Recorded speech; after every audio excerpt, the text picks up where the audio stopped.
Kemudian hikmah yang ketiga yang bisa kita ambil dari ramainya isu nasab ini adalah bahwa masih banyak dari kalangan para sadaba alawi, terutama yang masih muda, yang kurang belajar, yang mungkin jadwal ceramahnya lebih banyak daripada jadwal belajarnya, yang terlena dengan pujian masyarakat sehingga melupakan belajar, yang terlena dengan penghormatan masyarakat sehingga kurang untuk menghargai orang lain, yang kurang mempelajari banyak ilmu sehingga pengen disanjung terus tanpa belajar ilmu agama, terutama yang muda-muda dari kalangan para sadaba alawi. Jadi isu nasab ini menjadi introspeksi, menjadi nasihat secara tidak langsung. Maka kata Imam Ghazali, kalau ayahnya makan kenyang, maka anaknya tidak bisa kenyang tanpa harus makan juga. Kalau ingin keturunan Rasulullah itu menjadi orang alim, maka caranya harus belajar. Karena al-ilmu bitta'allum la bin nasab. Ilmu itu harus belajar, bukan karena nasab. Mengutip perkataan Gus Baha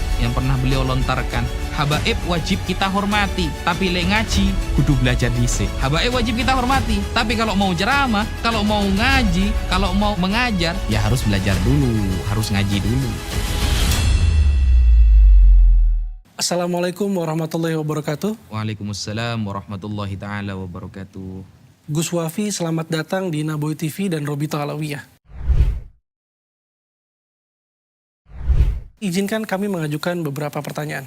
Pertanyaan pertama, bagaimana kisah awal Anda terlibat dalam diskusi nasab ini, bahkan Anda sampai dilibatkan dalam diskusi atau debat di Kesultanan Banten? Bismillahirrahmanirrahim. Pada suatu malam ketika saya pribadi sedang enak-enak berdiskusi dengan teman-teman Kristen, sebagian orang Yahudi, karena aktivitas saya pribadi diskusi dengan lintas agama, dengan Kristen, Yahudi, ateis, dan lain sebagainya. Sama sekali tidak tersentuh untuk membahas ilmu nasab. Pada suatu malam ada sebagian teman Al-Fakir yang datang ke rumah kemudian niat bersilaturahim. Setelah kita berbincang-bincang panjang, dia mengeluarkan statement. Sekarang para habaib sudah kalah. Tidak ada yang berani berdebat dengan si penuduh.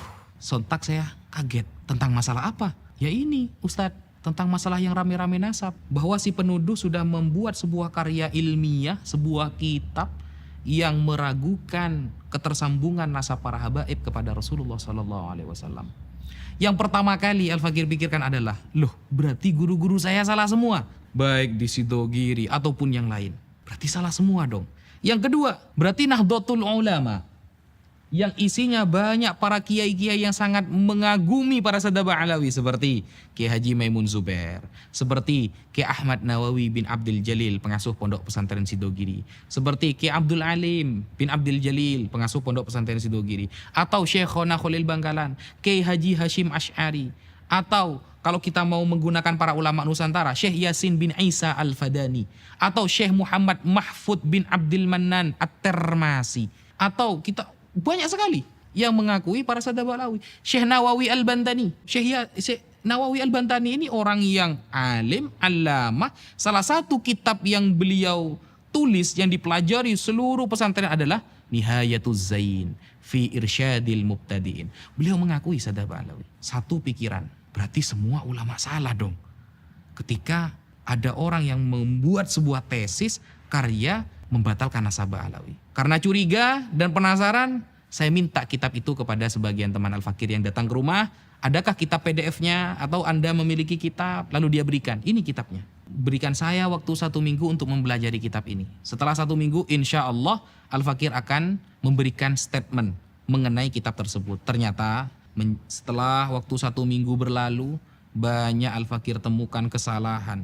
Bahkan di halaman pertama ketika menarasikan di awal-awal, ketika si penuduh, si penulis buku itu menarasikan bahwa termasuk amar ma'ruf nahi mungkar adalah mengungkap, menggali nasab yang masih ikhtilat, yang masih campur, yang masih terjadi syubhat. Maka di sanalah Al-Fakir yakin bahwa si penulis bukan sesuai dengan data ilmiah, tetapi sesuai dengan nafsu pribadi. Nah, karena tidak ada para ulama yang mengatakan ikhtilatun nasab itu termasuk amar ma'ruf nahi mungkar untuk mengungkapnya. Tidak ada. Kalau kita buka kitab Al-Hawi, karya Al-Hafidh As-Suyuti, Al-Imam Ibnu Hajar Al-Haytami dalam Fatawa Al-Hadithiyah atau Fatawa Al-Kubra, dan para ulama yang lain, ketika ada orang yang mengaku-ngaku sebagai dzurriyyah Rasulullah, kemudian tidak dibuktikan, tidak bisa dibuktikan secara ilmiah, apakah para ulama langsung menghajar, menfitnah, merobohkan statementnya, lalu mengajak debat seluruh dunia. Tidak ada yang seperti itu, tidak ada. Para ulama sudah tawakuf. Kita secara ilmiah, antum bukan keturunan Rasulullah. Andaikan dia terus menarasikannya, maka nanti amir yang akan memberikan semacam tahdzir, semacam takzir kepada si pengaku. Ulama sudah diam, tawakuf. Dan itu kesepakatan para ulama, semua para ulama. Al-Hafidz As-Suyuti kurang alim bagaimana ketika menerangkan tentang orang-orang yang mengaku sebagai keturunan Rasulullah. Imam Ibnu Hajar, tidak bisa dibuktikan, maka masuk pada istilah apa? Masyhurun nasab. Kalau ada orang seumpama masyhur di kalangan umum sebagai nasab Rasulullah, nasabnya sambung kepada Rasulullah, tapi tidak diketahui secara syariat, secara mathabata syar'an, maka berarti nasabnya adalah masyhurun nasab wa majhul fi ilmin nasab. Nasabnya memang masyhur tapi belum diketahui. Tidak ada ulama yang mengatakan nasabnya masyhur tapi ini harus diteliti, harus dihujat, tidak ada. Tidak ada keterangan ulama seperti itu. Jadi istilah amar ma'ruf nahi mungkar dalam fikhtilatin nasab adalah kebohongan yang nyata dari si penulis. Sekian. Lalu Gus, apa sebetulnya pertanyaan pihak penuduh yang menjadi dasar dari tuduhan ini? Bismillahirrahmanirrahim. Pertanyaan pihak penuduh itu ada 12 pertanyaan yang mengerucut hanya kepada 2 poin. Yang pertama, tidak tertulis di abad ke-4, 5, 6, 7, 8, 9 bahwa Ubaidillah sebagai anak dari Ahmad al-Abah. Pertanyaan pertama. Yang kedua, tidak ada narasi bahwa Ahmad itu memiliki gelar al-muhajir yang hijrah bersama anaknya Abdullah atau Ubaidillah ke Hadramaut. Dari 12 pertanyaan mengerucut kepada 2 pertanyaan. Kalau kita ingin menjawab sebuah pertanyaan, maka kita harus tahu dulu apa yang dimaksud dengan pertanyaan tersebut dan tujuannya apa. Kalau tujuannya ingin mengetahui ilmu nasab, maka kita sampaikan tidak ada satupun ulama nasab di dunia dari dulu hingga sekarang, bahkan zamannya Al-Imam Al-Ubaidili dalam Tahdzibul Ansab, sampai pada sekarang Sayyid Murtadha Az-Zabidi atau Al-Imam Ibnu Hajar Al-Haytami dalam Thabatnya yang mengharuskan ada kitab sezaman. Tidak akan kita temukan. Andaikan kitab itu ada, itu hanya menjadi syawahid, mutabi kalau dalam ilmu hadis, pendukung. Tetapi kita harus mengetahui di dalam ilmu nasab ada 4 cara kaifiyatu itsbatin nasab. Ada 4 cara untuk menetapkan nasab. Apakah tertulis kitab sezaman? Tidak ada. Bahkan yang metodenya diambil oleh si penuduh dalam kitab Al-Muqibun Sayyid Mahdi Ar-Rajai, atau di dalam kitab Umdatut Talib Ibnu Inabah, atau At-Taqtaqi dalam kitab Al-Asili, atau Al-Muntakilah At-Talibiyah, atau Tahdzibul Ansab lil Ubaidili, atau Sirru Silsilatil Alawiyah li Abi Nasr Al-Bukhari. Ada? Mana kitab sezaman? Tidak ada. Makanya di dalam kitab Sirru Silsilatil Alawiyah yang beliau Abu Nasr Al-Bukhari wafat di akhir abad ke-4, ketika ada seorang yang mengaku-ngaku sebagai zuriyah Rasulullah, ditanyakan, "A anta min Husaini am min Hasani am min Abbasi am min Muhammadi?" Oke, kamu mengaku zuriyah Rasulullah. Kamu dari jalur mana? Husain, Hasan, Muhammadi, Muhammad Al-Hanafiyah. Karena Sayyidina Ali pernah menikah dengan selain Sayyidah Fatimah, punya anak namanya Muhammad bin Al-Hanafiyah. Atau Abbasi, dari Abbas. Kemudian seorang ini mengaku, "Ana min Husaini." Saya dari Husain. Akan ada pertanyaan lagi. Fa Husain falahu aulad. Husain memiliki beberapa anak. Kamu dari jalur mana? Ana Ali Zainal Abidin. Terus ditanyakan seperti itu. Sampai pada ayahnya nanti. Ketika dia bisa mengkonfirmasi dengan jelas, maka nasabnya tersambung kepada Rasulullah.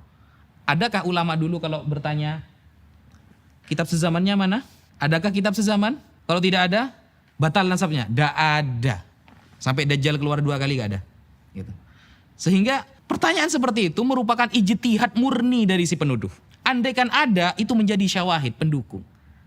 Tapi kaifiyatu itsbatin nasab, cara penetapan nasab yang disampaikan oleh para ulama ada 4. 1. Ayyura khattun nasabah mauthukun bihi yu'rafu khattuhu wa yatahaqqaquhu.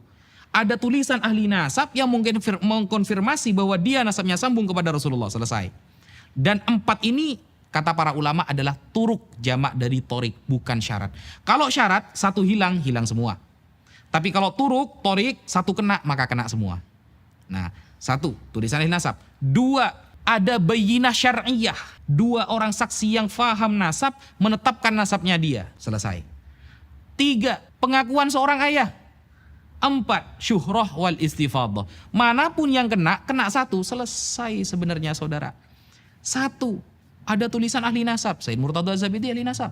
Imam Ibnu Hajar Al-Haytami disebutkan dalam Tabaqatun Nasabin. Ibnu Zaid mengatakan Ibnu Hajar ahli nasab. Karena nasab ini kan ada yang menyangsikan bahwa Ibnu Hajar itu bukan ahli nasab. Buktinya tidak punya kitab nasab. Apakah ahli nasab harus punya kitab nasab? Kalau ahli nasab harus punya kitab nasab, maka banyak ahli nasab yang dibatalkan juga. Bukan nasabnya orang lain juga nanti yang dibatalkan. Bahkan ahli nasabnya juga dibatalkan. Karena tidak ada syarat ahli nasab itu harus punya kitab nasab. Imam Ibnu Hajar itu orang al-faqih. Sedangkan nasab nubdatun min ilmil fiqh. Imam Ibnu Hajar ahli fikih, sedangkan nasab cuma satu cuil dari ilmu fikih. Jadi wajar ketika beliau dikatakan beliau adalah ahli nasab. Nah, sehingga banyak para ulama nasab ini, nasabah ini yang mengakui kepada Sadah Ba'alawi. Bahkan Syekh Yusuf An-Nabhani mengatakan wa qad ajma'atil ummah. Sudah sepakat umat bahwa Sadah Ba'alawi adalah keturunan Rasulullah SAW. Makanya saya selalu menarasikan, sebutkan satu saja ulama Ahlus Sunnah wal Jamaah yang terkemuka, yang kitabnya dikaji oleh orang seluruh dunia, yang membatalkan nasab Ba'alawi. Saya tunggu sampai Dajjal keluar 2 kali. Tidak akan ada. Karena kalau saya bilang saya tunggu sampai ulang tahun, saya sudah ulang tahun kemarin, 29 Juni. Sudah selesai. Mungkin ya itu. Kemudian salah satu yang perlu kita ketahui tentang kebohongan dan statement pribadi, ijtihad pribadi dari si penuduh adalah dia mengatakan di dalam karyanya, wajib dan harus kita mengetahui tentang pindahnya Ahmad Al-Muhajir ke Hadramut. Karena kalau ini tidak kita ketahui, maka rusak nasabnya. Ini sebenarnya agak nyambung. Kenapa saya katakan tidak nyambung? Karena kalau kita baca di dalam Tahdzibul Ansab, Umdatut Thalib, kemudian Al-Umri dalam kitabnya Al-Majdi dan lain sebagainya, para ulama ada yang mengatakan, ulama nasab ya tentunya ya, wajib mengetahui perpindahan orang ini dari suatu kota ke kota. Ada. Kalau memang mau membahas perpindahan orang-orang yang pindah dari satu tempat ke tempat yang lain, ya baca kitab Al-Muntaqilah, Tolibiyah. Kalau memang kitab-kitab yang lain kayak Tahdzibul Ansab, Al-Majdi, kemudian Umdatut Thalib, Sirru Silsilatil Alawiyah, ya ada pembahasan pindahnya satu orang dari satu tempat ke tempat yang lain. Dan itu bukan perkara yang penting banget. Karena para ulama itu yang penting adalah dia itu ingkirot atau tidak. Nasabnya ini masih sambung atau tidak. Kemudian masih punya anak atau tidak. Sehingga kalau kita mau membandingkan antara satu kitab dengan kitab yang lain, sama-sama kitab nasab, pasti para ulama yang mengarang kitab ini memiliki metode yang berbeda-beda.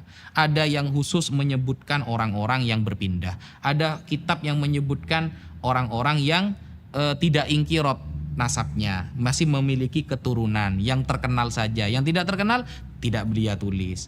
Jadi punya metode masing-masing, sehingga tidak bisa kemudian mengklaim harus ada perpindahan dari satu tempat ke tempat. Kalau nggak ada maka nasabnya batal. Itu adalah murni dari ijtihad si penuduh.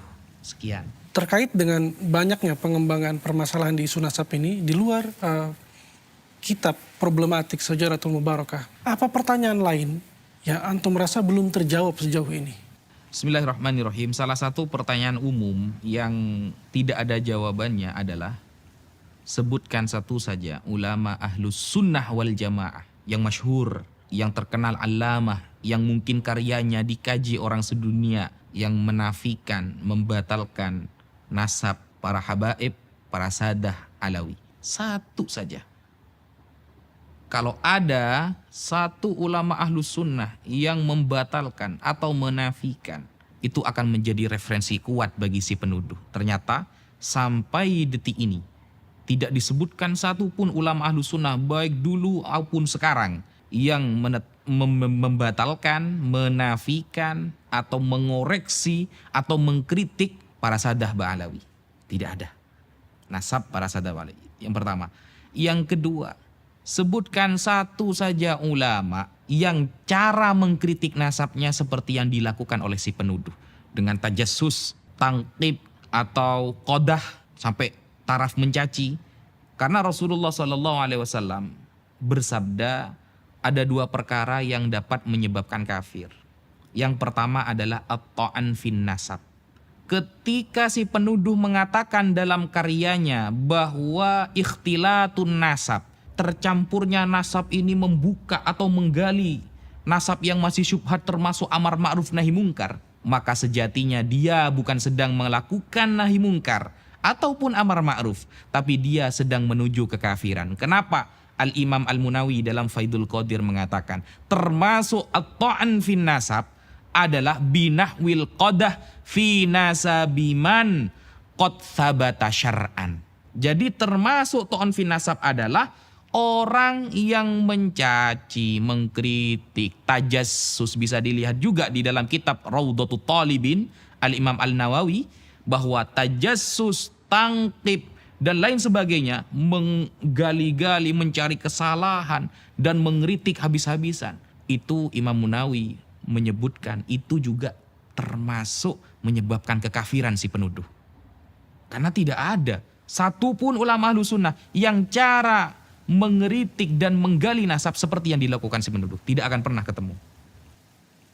Gus Wafi, memang terdapat beberapa, bahkan banyak ulama terdahulu yang juga ahli nasab yang mengakui dan mengisbat nasab Ba'alawi. Tapi bukankah mereka juga mungkin salah, Gus? Bukankah mereka mungkin mencatat tanpa referensi? Bismillahirrahmanirrahim. Bagaimana ketika ada pertanyaan, mungkin saja ulama dulu salah, tidak mencatat. Sekarang jika kita membaca kitab-kitab nasab seperti Al-Ubaidi di dalam Tahdzibul Ansab, di muqaddimah saja sudah diakui oleh mentakiknya bahwa kitab ini la yastaqsi asma'al aulad kafatan. Tidak bisa memang kita menyebutkan semua nama anak. Tidak ada kitab nasab satu yang syamil, yang kafah, yang kamil. Semua saling yufassiru wa yukammilu ba'duha ba'da. Saling melengkapi satu dengan yang lain. Sehingga ada istilah yang terupdate, yang terbaik. Al-Quran saja antara nasikh dan mansukh pasti dipilih yang an-nasikh. Atau fikih saja kita tidak akan berpendapat qala Syafi'i, tapi sering kita katakan qala Ibnu Hajar Al-Haytami, qala An-Nawawi fil Majmu', qala Ar-Rafi'i dan lain sebagainya. Kenapa? Bukan kita tidak percaya kepada Imam Syafi'i, tapi ulama sekarang justru lebih paham apa yang dikatakan oleh Imam Syafi'i. Contoh, Imam Nawawi pernah mengatakan, dan ini sangat masyhur, bahwa bacaan Quran kepada mayit itu tidak sampai. Thawabu qiraatil Quran la yasilu thawabuhu ilal mayyit. Jadi bacaan Al-Quran itu tidak akan sampai pahalanya kepada mayit. Itu perkataan Imam Syafi'i yang masyhur yang dikutip oleh Imam Nawawi. Lalu kita buka sekarang di dalam kitab Ar-Risalah, kitab-kitab karya Imam Syafi'i. Ada nggak perkataan itu? Tidak ada. Apakah kita berani mengatakan Imam Nawawi bohong? Kan tidak seperti itu konsep dalam Islam. Ketika Syekh Murtada Az-Zabidi mengatakan qala al-Ubaidili, Ubaidili mengatakan di dalam kitabnya bahwa Ahmad dengan anaknya hijrah ke Hadramaut, kemudian dia punya anak yang bernama Abdullah atau bitasghir Ubaidillah. Lalu kita buka di dalam kitabnya Ubaidili, gak ada nih. Berani kita mengatakan Sayyid Murtada Az-Zabidi bohong? Kalau seperti itu berarti Imam Nawawi juga bohong. Apakah kita mau memberikan contoh yang lain? Banyak seperti itu. Di dalam fikih sering terjadi. Qala Ibnu Hajar Al-Haytami fi fatawihi.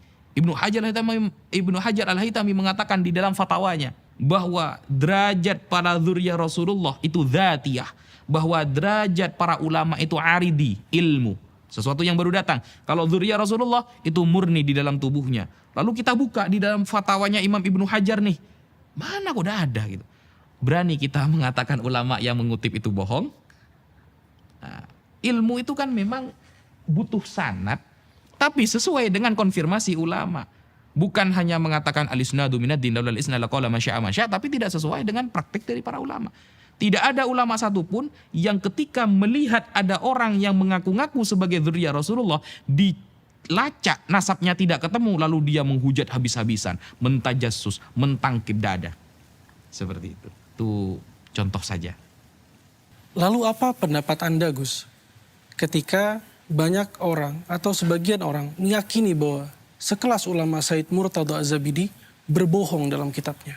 Bismillahirrahmanirrahim. Bukan Said Murtada Az-Zabidi yang berbohong, tapi mereka yang kurang meneliti, kurang menghargai pendapat para ulama ketika tidak sesuai dengan pemikiran mereka. Said Murtada Az-Zabidi ini seorang ulama besar, kitabnya dikaji oleh orang seluruh dunia. Bahkan beliau mensyarahi Ihya Ulumuddin yang bernama kitab Ithafus Sadah Al-Muttaqin, dan perkataan beliau yang sering dikutip oleh orang ahlu sunnah apa? Idza utliqa ahlu sunnati wal jamaah fal murad bihi al-asy'ariyah wal maturidiyah. Itu perkataan beliau yang sangat masyhur yang dijadikan istidlal oleh para ulama terutama di negara Indonesia. Jadi ini bukan orang yang sembarangan. Al-Imam Ibnu Hajar di dalam Sabatnya ketika menerangkan tentang Al-Imam Abu Bakar Al-Idrus, apakah berani Imam Ibnu Hajar kita katakan dia pembohong? Bahkan ulama Syafi'iyah semua mengakui bahwa beliau itu pakar dalam fikih dan nasab adalah nubzatun min ilmil fikih. Hanya secuil dari ilmu fikih. Kalau hanya secuil, sedangkan gelar Imam Ibnu Hajar adalah al-faqih yang paham fikih Syafi'i, maka pantaskah kita mengatakan beliau tidak paham nasab? Sedangkan nasab hanya satu titik dari ilmu fikih dan beliau pakarnya dalam fikih. Sehingga beliau dengan tegas dalam kitabnya As-Sabat mengatakan Al-Imam Abu Bakar As-Sayyid, kalau boleh saya tambahkan Al-Habib Al-Idrus. Al-Idrus bukan marga Ahmad Khan atau marga dari Wali Songo mungkin, bukan, tapi jelas Sadah Ba'alawi Al-Idrus. Seperti itu. Dalam perkembangan isu nasab ini, banyak netizen yang mengatakan bahwa sebaiknya digelar diskusi atau debat oleh Robitoh Alawiyah. Apa tanggapan Anda, Gus? Bismillahirrahmanirrahim. Bagaimana jika si penuduh dan para pendukungnya ingin mengadakan bahthul masail, kalau istilah para santri. Bahthu membahas masail, beberapa masalah. Atau diskusi, kalau kita mau mengadakan bahthul masail, kita bertahun-tahun ada di pesantren, yang namanya bahthul masail, mau tingkat desa maupun tingkat nasional, kalau mendengarkan qala Ibnu Hajar Al-Haytami, kita taslim, kita terima. Sedangkan sekarang Ibnu Hajarnya dikritik habis-habisan oleh si penuduh. Ini bukan bahthul masail, ini nyari masalah beneran. Ya, beda. Santri dari yang paling awam sampai paling alim, kalau mendengarkan qala Nawawi fil Majmu', Imam Nawawi dalam kitab Al-Majmu' mengatakan, selesai masalah. Ini Imam Nawawinya yang dikritik habis-habisan. Ini bukan membahas masalah, tapi nyari masalah itu namanya. Sehingga tidak relevan untuk mengajak bahsul masail dengan mereka. Apalagi sudah ada statement dari dia, wa in aftal muftun. Sekalipun para ahli fatwa sedunia mengatakan bahwa Sadah Ba'alawi keturunan Rasulullah, maka saya tetap membatalkan. Maka kita sudah bisa memberikan nilai orang yang seperti ini. Kata Sayyid Muhammad, saya ingat Sayyid Muhammad di dalam kitab Al-Manhalul Latif menghadapi orang yang mengatakan cukup Al-Quran saja, tidak butuh hadis. Ngapain hadis? Hadis ini dikoreksi orang, perkataan manusia. Quran ini yang pasti dijamin. Nah, apa kata Sayyid Muhammad? Innahu aqallu wa ahqaru min ayyuradda aw yujadal. Dia terlalu remeh dan terlalu hina untuk kita tolak pendapatnya dan untuk kita ajak debat. Jadi dia terlalu remeh dan terlalu hina untuk ditolak pendapatnya, ya, di debat maksudnya, au yujadal atau di debat, kata Sayyid Muhammad dalam kitab Al-Manhalul Latif. Sehingga kalau kita mau yurot, mau membantah pendapatnya, sudah percuma. Jadi fokus kita seharusnya sekarang menjelaskan kebenaran kepada umat. Tidak perlu fokus untuk membikin si penuduh ini faham dan setuju kepada pendapat kita. Karena itu cukup mustahil bagi saya. Kenapa? Secara logika saja, ulama ditolak, apalagi Al-Fakir yang menjelaskan. Ketika ulama sedunia ditolak, siapa lagi di Indonesia yang berhak menjelaskan? maka cukuplah kita meluruskan pemahaman umat, menjelaskan tentang kemuliaan Sadah Ba'alawi dan apa yang sudah disampaikan oleh para ulama kita ajarkan. Semata-mata hanya untuk meneruskan penjelasan para ulama agar masyarakat tidak tidak terprovokasi dan tidak dimasuki oleh pemikiran-pemikiran yang sesat dan menyesatkan. Salah satu kebohongan yang fatal yang mungkin bisa menyebabkan dia kafir, si penuduh kafir, seperti ketika mengatakan tidak ada istilah Habib di dalam Islam. Orang pertama kali yang mengatakan Habib adalah orang Yahudi dan Nasrani. Di dalam Al-Quran, nahnu abna Allah wa ahibba'uh. Kami adalah anak-anak Allah dan Habib-Habibnya Allah. Istilah Habib adalah istilah yang pertama kali dilontarkan oleh orang kafir. Jadi seolah-olah dia akan mengatakan, kalau kita menggunakan Habib berarti niru orang kafir. Man tasyabbaha biqaumin fahuwa minhum. Arahnya kan ke sana nantinya itu. Nah, kalau seperti itu berarti sahabat Abdullah bin Abbas juga kafir. Kenapa? Al-Imam Al-Hafidh As-Sakhawi di dalam kitabnya Istijlabur Tiqail Ghuraf, beliau menyampaikan bahwa sahabat Abdullah bin Abbas lah orang pertama kali yang menyebutkan kata Habib kepada cucu Nabi Muhammad SAW. Suatu saat ketika Abdullah bin Abbas bertemu dengan salah satu cucu Rasulullah, Ali Zainal Abidin bin Husain bin Ali, apa kata sahabat Abdullah bin Abbas? Marhaban bil Habib ibnil Habib. Marhaban bil Habib ibnil Habib. Al-Habib putra dari Al-Habib. Isnaduhu sahih, sanadnya sahih. Sehingga ini kebohongan yang nyata yang dibungkus dengan narasi ilmiah, padahal orang yang mengungkapkannya bisa jatuh kepada kekufuran. Itu salah satu kebohongannya. Atau kebohongan yang lain ketika mengatakan bahwa para habaib datang dibawa oleh Belanda, atau ketika menarasikan ketika berperang Anda ada di mana? Oh, ternyata Anda itu berkolaborasi dengan orang Belanda. Pantes. Berarti Anda ini datang oleh Belanda, mendukung dan memberikan bantuan penuh kepada orang-orang Belanda. Nah, ini kebohongan yang nyata dan fatal untuk meyakininya. Kenapa? Pada tahun 1825 sampai 1830 Masehi, ketika perang besar melawan Belanda di tanah Jawa yang dipimpin oleh Pangeran Diponegoro, saat itu siapa habaib yang ada di barisan terdepan mewakili beliau, menjadi panglima beliau, yaitu Al-Habib As-Sayyid Hasan Munadi bin Alwi Ba'abud. Beliau tercatat, termaktub, dan terkonsumsi oleh masyarakat sejarah tersebut. Ba'abud ini bukan gelar yang lain, tapi gelar dari Sadah Ba'alawi.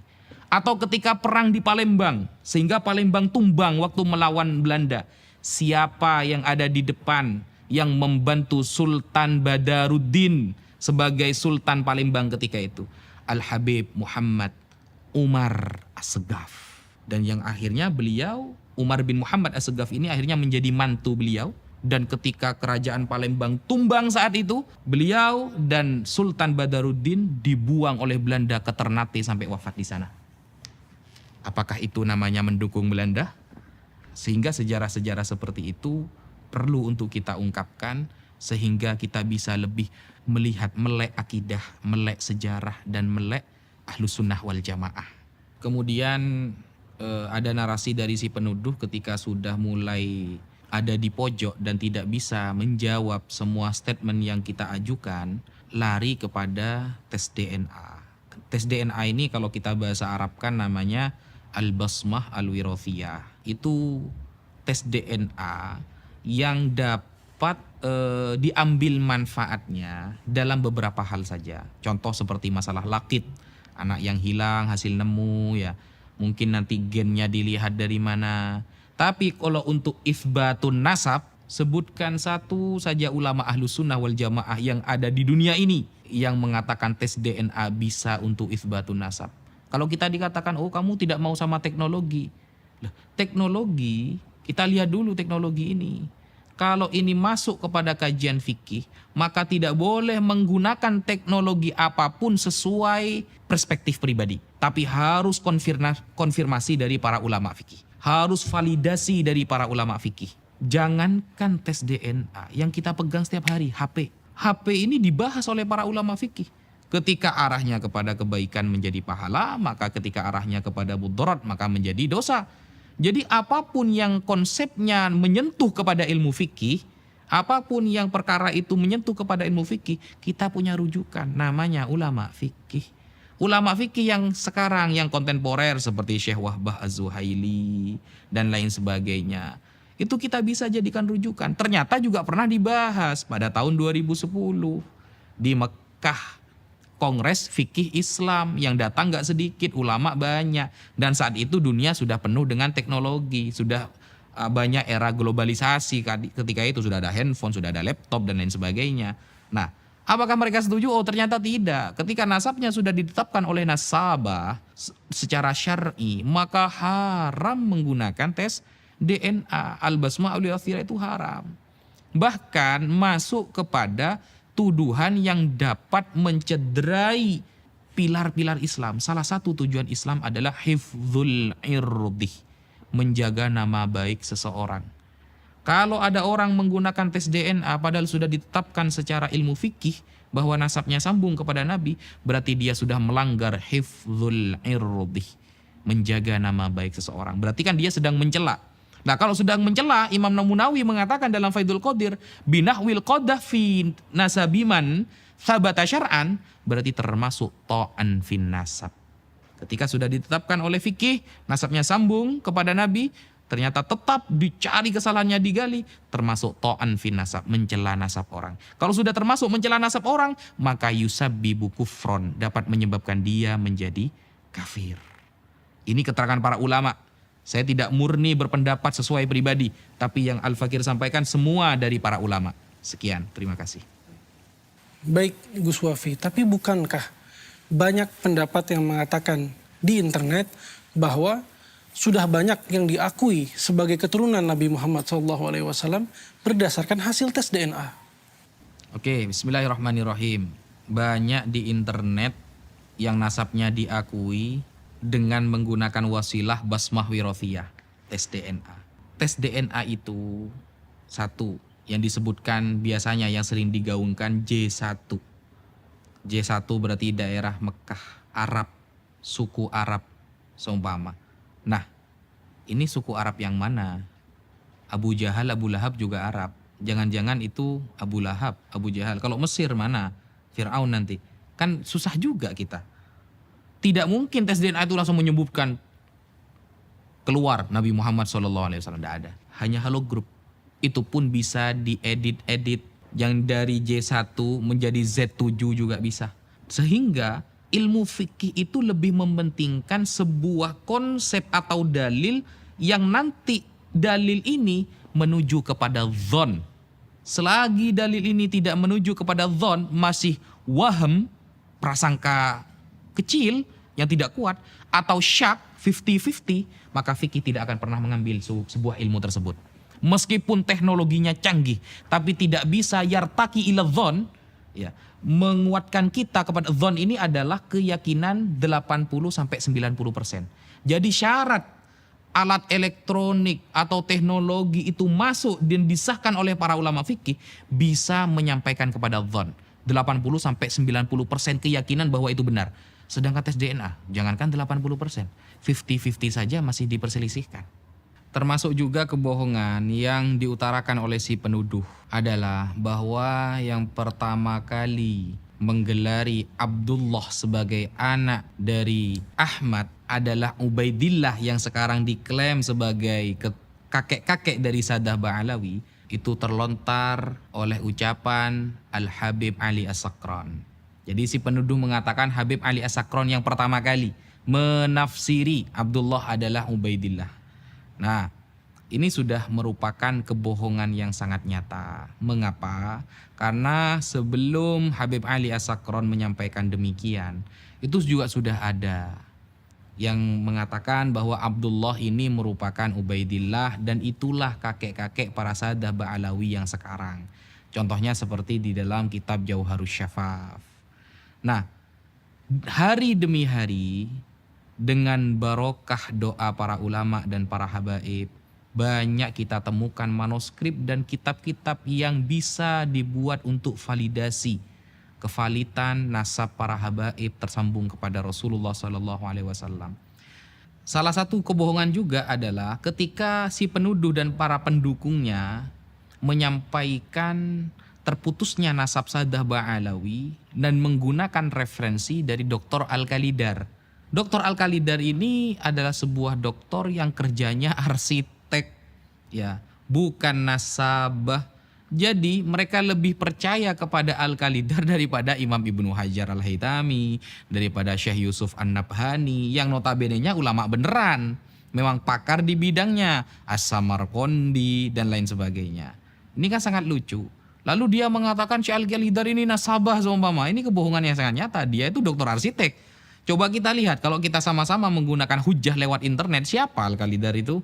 Nah, lalu kemarin Al-Fakir sempat melihat ada live dari para pendukung si penuduh mengeluarkan kitab. Yang kitab ini diterbitkan atau juga didukung atau juga ditulis oleh Al-Khalidar. Dia mengatakan kitab padahal bukan kitab. Itu cuma narasi tulisan di dalam blogspot, di website, lalu dia fotokopi, dia cetak sehingga seolah-olah seperti kitab, ya. Lalu mengatakan kepada pendukungnya, ini kesepakatan internasional nasab Saddah Ba'alawi terputus.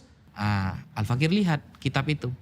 Ternyata bukan kitab tapi blogspot www yang mungkin mereka ambil, dan juga kalimat ini, kitab-kitab itu narasinya dari Al-Khalidar yang mungkin nanti merujuk, bukan mungkin, ini benar-benar merujuk kepada Syekh Mukbil.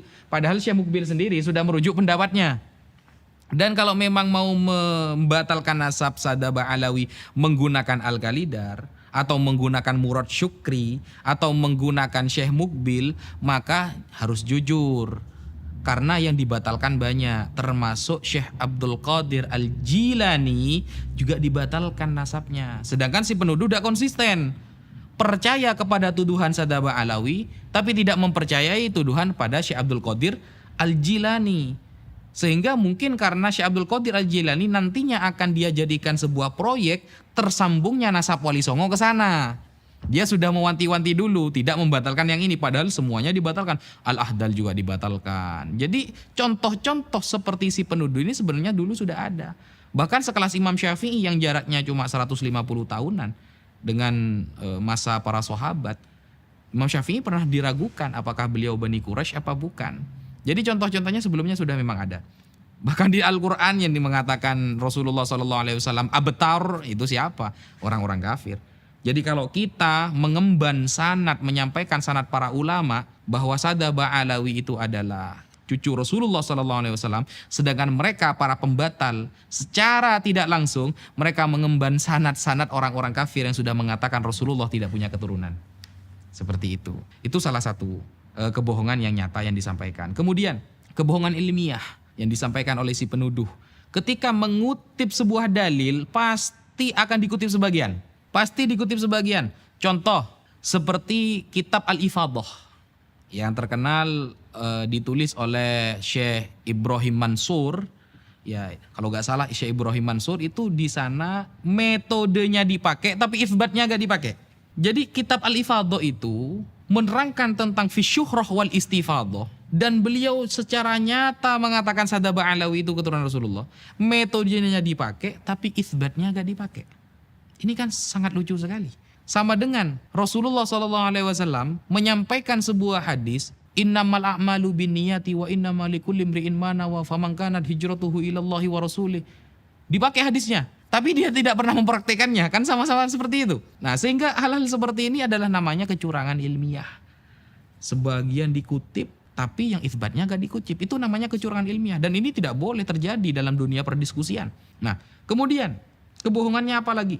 Menggunakan kitab Al-Mu'qibun yang ditulis oleh Sayyid Mahdi Ar-Rojai, atau kitab Syajarah Mubarakah yang ditakik oleh Sayyid Mahdi Ar-Rojai, yang notabene-nya beliau mengisbat Ba'alawi, mengakui Saddah Ba'alawi sebagai cucu Rasulullah, tapi metode dipakai, isbat gak dipakai.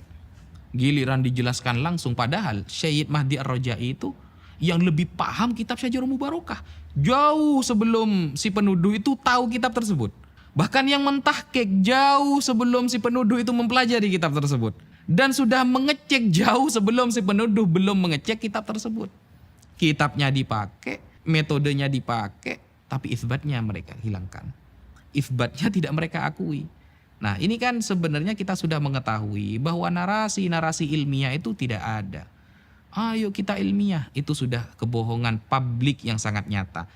Narasi ilmiah hanya sebuah wadah agar masyarakat percaya, tetapi faktanya narasi kebencian, narasi tajassus, menggali kesalahan secara pribadi atau secara umum untuk Sadaba Alawi itu terus disuarakan. Dan bahkan saya tidak pernah mendengarkan si penuduh sampai detik ini menasehati para pendukungnya yang mencaci maki para Sadaba Alawi.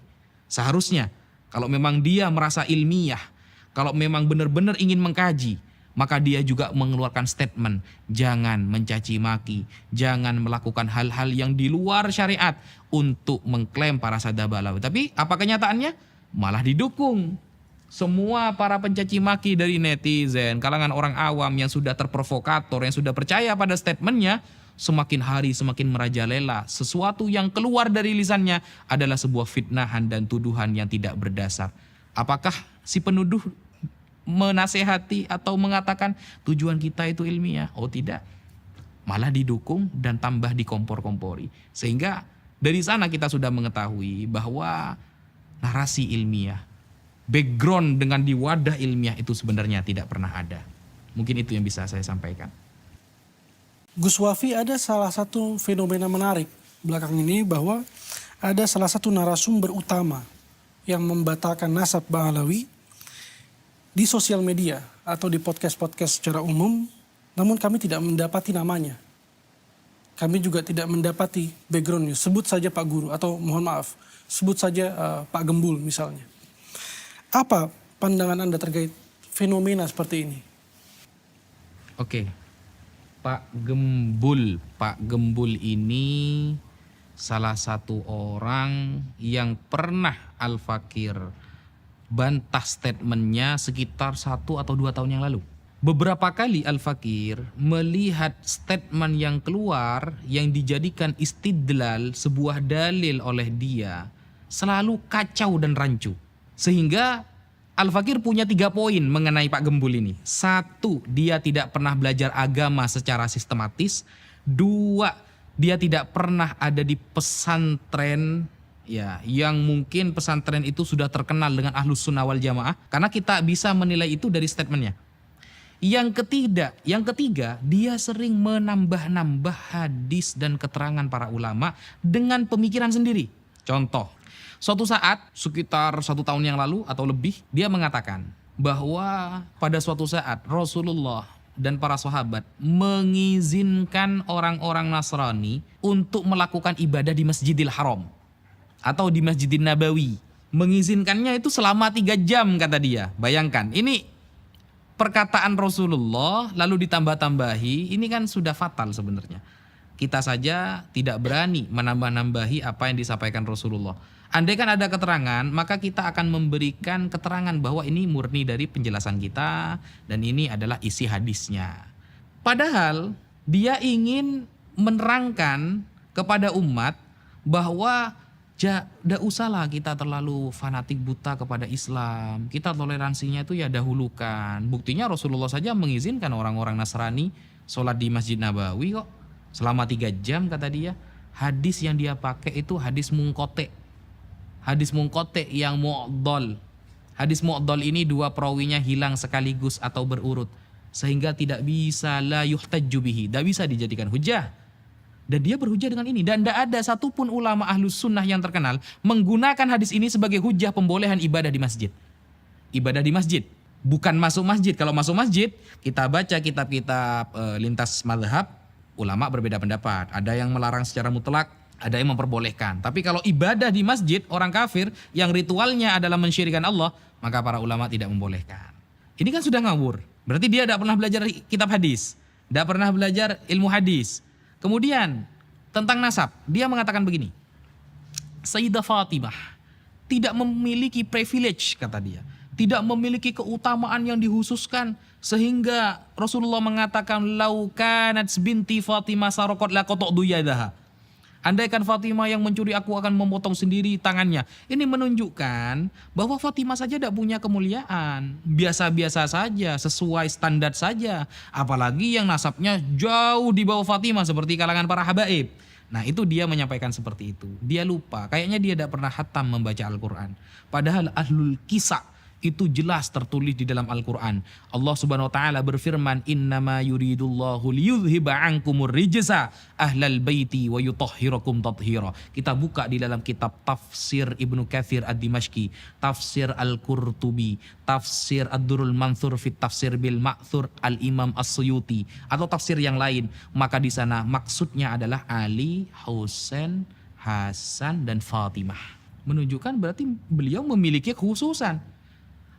Dan dia tidak pernah belajar fikih juga sehingga dia tidak tahu bahwa antara keutamaan dengan larangan itu beda bab. Kalau melanggar syariat, siapapun akan dihukum secara sama. Siapapun. Bahkan Sayyidina Umar bin Al-Khattab punya anak namanya Abdurrahman Al-Ausad. Abdurrahman Al-Ausad suatu saat berzina. Siapa yang menghukumnya? Langsung ayahnya sendiri. Yaitu Sayyidina Umar bin Al-Khattab.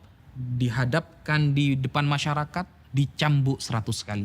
Abdurrahman Al-Ausad bin Umar bin Al-Khattab. Jadi Sayyidina Umar ketika dia dijilid atau dipecut selama 100 kali, sampai pertengahan istri Sayyidina Umar mengatakan, "Wahai Umar, itu anakmu, undurlah hukumannya besok lagi. Sekarang mungkin 50, besoknya 50." gitu. Apa kata Sayyidina Umar? "Saya tidak akan mengundur hukumannya sebagaimana dia tidak mengundur maksiatnya." Kata Sayyidina Umar bin Al-Khattab. Tegas memang dalam hal syariat, tapi dalam hal keutamaan itu beda bab. Dalam hal keutamaan ini adalah beda bab. Keutamaan seseorang itu sudah disampaikan oleh Rasulullah. Jangankan Sayyidah Fatimah, orang yang ikut perang Badar saja Rasulullah menjamin masuk surga. La yadkhulan nar ahadun man syahida badran wal Hudaybiyah. Tidak akan menyentuh neraka orang yang pernah ikut perang Badar dan perang Hudaybiyah. Atau keutamaan orang-orang para sahabat yang bai'atur ridwan tahta syajarah, di bawah pohon, disebutkan dalam Al-Quran. Bahkan Al-Quran sendiri mengatakan kuntum khairu ummatin ukhrijat linnas ta'muruna bil ma'ruf wa tanhauna 'anil munkar. Siapa kuntum di sana? Khitabnya pertama kali kepada para sahabat. Atau ketika mengatakan la takhaf wa la tahzan innallaha ma'ana. Siapa khitabnya di sana? Sayyidina Abu Bakrin Siddiq radhiyallahu an. Atau ketika masalah hijab, siapa khitabnya? Yang disetujui oleh Allah mengenai menutupi aurat dan menutupi wajah istri Rasulullah, Sayyidina Umar bin Khattab. Atau yang usul kepada Rasulullah di dalam Al-Quran disetujui oleh Allah sehingga menjadi makom Ibrahim musalla. Siapa? Sayyidina Umar bin Al-Khattab. Sampai Rasulullah mengatakan innallaha ja'alal haqqa ala lisani Umar wa qalbih. Allah menjadikan kebenaran melalui lisan Umar dan hatinya. Itu keutamaan. Apalagi Sayyidah Fatimah yang putrinya sendiri. Sayyidina Umar yang dulu awalnya mau membunuh Rasulullah, Rasulullah mendoakan Allahumma a'izzal Islam bi ahabbir rajulaini hadaini, antara Abu Jahal dengan Umar bin Al-Khattab. Ternyata Umar mendapatkan keutamaan yang sangat luar biasa setelah masuk Islam. Apalagi anaknya Sayyidah Fatimah. Sehingga saya menilai Pak Gembul ini memang gak pernah belajar agama secara sistematis. Gak pernah belajar di pesantren. Sehingga yang dia tahu langsung dia sampaikan. Gampangannya saya mengatakan beliau adalah konten kreator. Kemudian lagi Pak Gembul mengatakan hanya di Indonesia habaib itu dicium tangannya, dicium kakinya. Kalau kita kembali ke Turki, negara Afrika, tidak ada yang mendapatkan VIP seperti itu. Ini cuma Indonesia yang isinya banyak para habaib sehingga diatur secara sistematis agar dilakukan hal seperti itu. Nah, ini kan menunjukkan dia ini tidak pernah membaca kitab-kitab para ulama. Dan istidlal kepada negara ini tidak pernah ada di Islam. Coba contoh negara ini, negara itu, bukan seperti itu. Istidlal, menyampaikan sebuah dalil ini rujukannya para ulama. Makanya Al-Quran mengatakan fas'alu ahla dzikri in kuntum la ta'lamun. Bertanyalah ke ulama kalau kamu gak tahu. Innama yakhsyallahu min ibadihi al-ulama. Yang takut sama Allah itu adalah ulama. Meskipun ulama dibagi menjadi dua. Ada ulama dunia, ada ulama akhirah.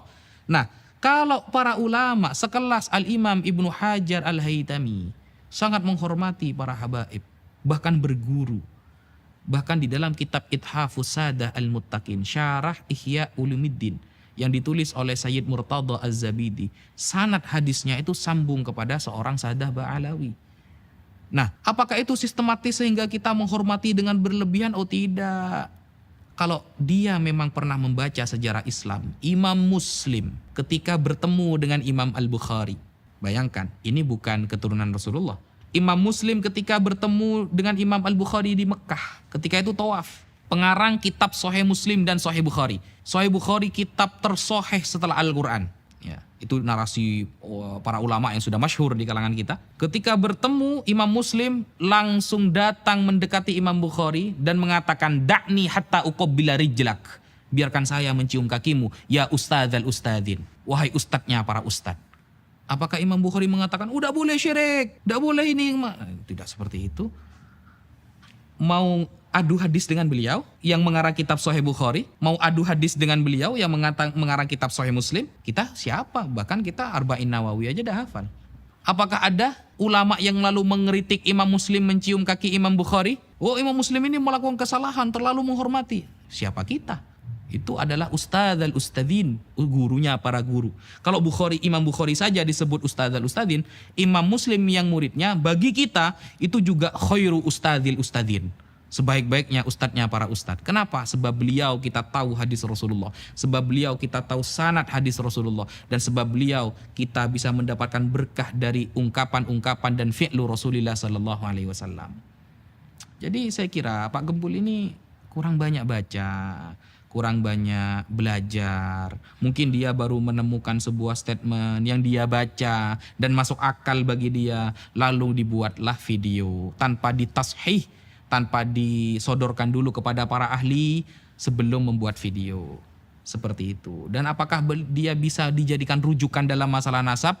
Jangankan masalah nasab, dalam masalah sholat saja dia tidak bisa dijadikan rujukan. Wudhu, hukum mandi, tayamum, dan hukum yang berkaitan dengan fikih yang enteng lah. Tidak bisa, apalagi masalah nasab. Yang sama sekali dia tidak pernah punya guru nasab. Apalagi dia mengatakan, katanya Islam ini agama sanad. Baraya, saya ingin sebutkan satu ulama saja lalu tanyakan sanad kepada dia. Saya yakin dia tidak akan bisa. Oh ya, kalau seperti itu, mari kita duduk di suatu tempat, kita diskusi, kita sampaikan pemahaman Islam secara komprehensif, kita bicara ilmiah. Jangan hanya menyampaikan sebuah statement, melontarkan sebuah pendapat, hilang. Giliran dulu ketika Al-Fakir membuat video, ingin mengajak berdiskusi, tidak ada tanggapan. Kan lucu, mengeluarkan statement tapi tidak bisa mempertanggungjawabkan statementnya. Kalau memang dirasa memiliki keahlian dalam memahami Islam, mari kita duduk, kita bicara nasab, monggo. Kita bicara sanad, monggo. Kita bicara sejarah, mari. Mungkin seperti itu yang bisa Al-Fakir sampaikan. Gus Wafi sebagai penutup, apa hikmah dari perkembangan seluruh dinamika isu nasab ini yang antum lihat baik bagi umat Islam secara umum maupun bagi Alawiyin? Bismillahirrahmanirrahim. Ada 3 hikmah yang Al-Fakir ambil dari ramainya tentang isu nasab Sadah Baraba Alawi. Jadi para Sadah Ba'alawi yang pertama, kalau dulu Al-Fakir meyakini Sadah Ba'alawi sebagai keturunan Rasulullah masih syakkan, dhannan, tapi sekarang tahqiqon, benar-benar yakin.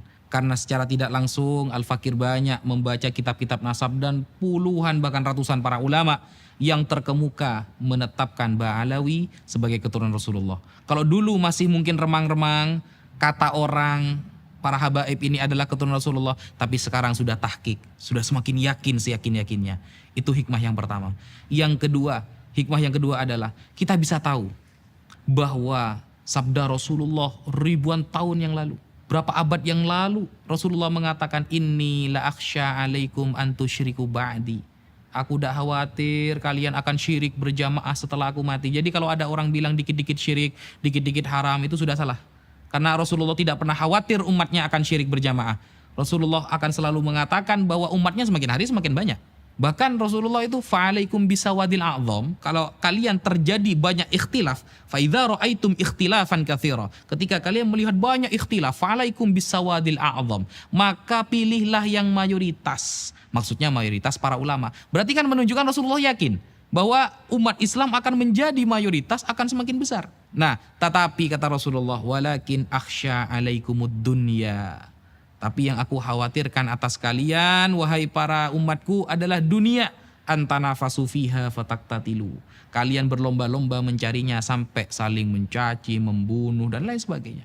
Kebenaran yang disabdakan oleh Rasulullah sekarang sudah terjadi. Hanya gara-gara dunia, kita rela bertengkar sesama ikhwah bainal muslimin. Tidak menjaga ukhuwah bainal muslimin sampai mencaci, menghajar. Padahal andaikanlah ada teori ilmiah yang disepakati para ulama bahwa Sadah Ba'alawi bukan keturunan Rasulullah, apa salahnya ketika kita memuliakan sesama umat Islam? Dan ternyata fakta sejarah, para Sadah Ba'alawi merupakan guru dari guru-guru kita semua. Syekh Mahfud Termas berguru kepada Habib siapa? Habib Husain Al-Habsyi, yang merupakan guru beliau dan juga menjadi gurunya Ki Haji Hasyim Asy'ari. Minimal kita mengakui bahwa mereka pernah berjasa mengajari ulama Nusantara tentang ilmu syariat. Andaikan ada kesepakatan ulama bahwa Sadah Ba'alawi bukan keturunan Rasulullah, tapi itu tidak akan pernah terjadi. Sehingga kita semakin yakin dengan hikmah adanya ramai isu nasab, bahwa sabda Rasulullah benar, Islam tidak akan hancur dari luar, tapi Islam akan hancur dari dalam. Itu kebenaran Rasulullah, prediksi Rasulullah SAW. Mungkin kalau dikatakan prediksi kurang cocok, karena Rasulullah itu wa ma yantiqu anil hawa in huwa illa wahyu yuha, itu adalah wahyu yang Allah sampaikan atau ilham yang Allah sampaikan melalui lisan Rasulullah SAW. Sudah benar terjadi. Yang ketiga, menjadi nasihat bagi para Sadah Ba'alawi yang mungkin dari kalangan para Sadah Ba'alawi yang masih muda, yang mungkin jadwal ceramahnya lebih banyak daripada jadwal belajarnya, yang terlena dengan pujian masyarakat sehingga melupakan belajar, yang terlena dengan penghormatan masyarakat sehingga kurang untuk menghargai orang lain, yang kurang mempelajari banyak ilmu sehingga pengen disanjung terus tanpa belajar ilmu agama, terutama yang muda-muda dari kalangan para Sadah Ba'alawi. Dengan adanya isu nasab ini, kita bisa lihat dan kita bisa menjadi introspeksi, ya. Jadi isu nasab ini menjadi introspeksi, menjadi nasihat secara tidak langsung. Ayo belajar. Rasulullah mengatakan, man salaka tariqan yaltamisu fihi ilman, sahalallahu lahu tariqan ilal jannah. Kurang apa lagi Rasulullah? Bahkan tolabul ilmi faridotun. Kata-kata faridotun kan taknya itu bukan tak marbutah, bukan tak li taknis, tapi tak lil mubalaghah, bahwa mencari ilmu sangat wajib keturunan siapapun. Maka kata Imam Ghazali, kalau ayahnya makan kenyang, maka anaknya tidak bisa kenyang tanpa harus makan juga. Kalau ingin keturunan Rasulullah itu menjadi orang alim, maka caranya harus belajar. Karena al-ilmu bitta'allum la bin nasab. Ilmu itu harus belajar, bukan karena nasab. Kalau karomah, oke. Banyak karomah yang terjadi karena nasab. Tapi kalau ilmu tidak bisa. Sehingga masih banyak kita dengarkan dari kalangan para Sadah Ba'alawi yang muda-muda masih terlalu tersanjung dengan pujian, sehingga lupa banyak belajar, sehingga lupa untuk mempertahankan ilmu dan mempertahankan thariqah kakek-kakeknya, seperti sahabat Abdullah bin Abbas yang alim dan allamah pada zamannya, sampai Rasulullah, gara-gara Rasulullah tersanjung kepada beliau, Allahumma faqihhu fiddin wa 'allimhu ta'wil. Dan itu juga menjadi catatan yang penting kepada kita, bahwa apa yang kita lakukan, apa yang kita usahakan, itu akan menunjukkan kualitas kita. Akan menunjukkan kualitas kita. Rasulullah secara tegas mengatakan, yashfa'u yaumal qiyamah thalathatun. Siapa? Al-anbiya wa syuhada wal ulama. Ulama. Kemudian, apakah pernah Rasulullah mengklaim bahwa ilmu ini akan diturunkan sesuai nasabnya? Tidak pernah. Ilmu harus dengan belajar. Mengutip perkataan Gus Baha yang pernah beliau lontarkan, habaib wajib kita hormati, tapi lek ngaji kudu belajar dhisik.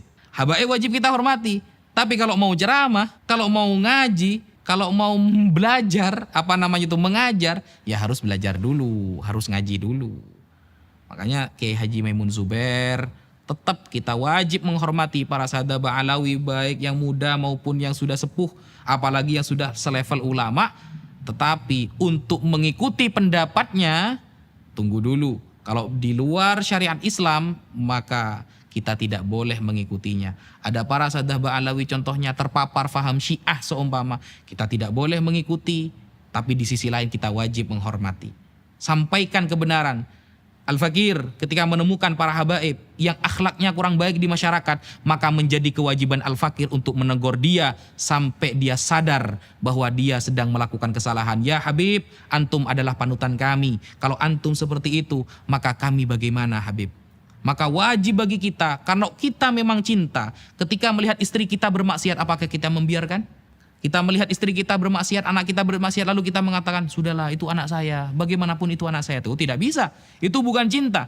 Rasulullah bersabda, hubbuka li syai'i yu'mi wa yusim. Cintamu kepada sesuatu dapat membutakan dan membuat kamu tuli. Kalau kamu memang cinta, maka seharusnya kamu menegur, karena kamu pasti ingin orang yang dicintai dalam keadaan suci dan dalam keadaan tetap dihormati. Kalau kepada habaib yang muda, yang mungkin masih baru belajar, baru mondok di pondok pesantren, kita wajib menghormati. Tetapi kita tidak boleh mengikuti apa yang beliau sampaikan ketika keluar dari syariat. Dan bahkan kita wajib untuk menasehatinya ketika dia ada dalam jalan yang salah. Apalagi kepada para sadah Ba'alawi, kepada semua keturunan Rasulullah yang sudah selevel ustadz, sudah selevel para ulama, atau bahkan selevel ahli nasab, kemudian selevel ulama internasional yang juga menjadi gurunya para guru, maka jauh kita harus menghormatinya 2 kali lipat daripada para ulama yang bukan dari keturunan Rasulullah SAW. Dan tidak ada perbedaan dalam hal ini di kalangan para ulama. Ketika sudah dzatiyah, di dalam dirinya sudah mengandung darah Rasulullah, keturunan Rasulullah, dan ada ilmu di dalam dirinya yang merupakan aridi, sesuatu yang baru datang, ilmu ada, kemudian darah sudah ada, maka itu menjadi kesempurnaan yang sangat nyata. Kalau kata para ulama seperti Al-Imam Ibnu Hajar, faqat tahakkuk, maka sungguh tahqiq, dan inilah yang benar-benar harus kita jadikan panutan.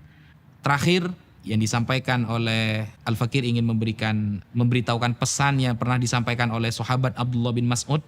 Ada dari kalangan pendukung si penuduh itu ditanya oleh masyarakat, kamu pilih mana, Kiai A atau Kiai B? Yang Kiai B sudah wafat, yang Kiai A masih hidup. Lalu dia mengatakan, ya saya milih Kiai A lah karena masih hidup, lebih tahqiq ilmunya. Ini adalah pernyataan yang sangat salah. Dan ini sebuah kebohongan yang sangat nyata. Kenapa? Karena menabrak statement sahabat Rasulullah SAW. Sahabat Abdullah bin Mas'ud pernah mengatakan, manistanna falyastanna biman qad mata. Kalau memang mau ikuti ulama, ikuti yang sudah wafat. Kenapa? Para ulama yang sudah wafat sudah aman dari fitnah, kata beliau. Sedangkan para ulama yang masih hidup belum aman dari fitnah. Sehingga remeh kalimatnya, tapi berat tanggung jawabnya. Sehingga para ulama seperti sahabat Abdullah bin Mas'ud dengan tegas mengatakan, ikutilah para ulama yang sudah wafat, bukan yang masih hidup, karena yang masih hidup belum aman dari fitnah. Sekian. Baik, terima kasih atas segala jawaban yang sudah disampaikan oleh Gus Wafi. Assalamualaikum warahmatullahi wabarakatuh. Waalaikumsalam warahmatullahi taala wabarakatuh.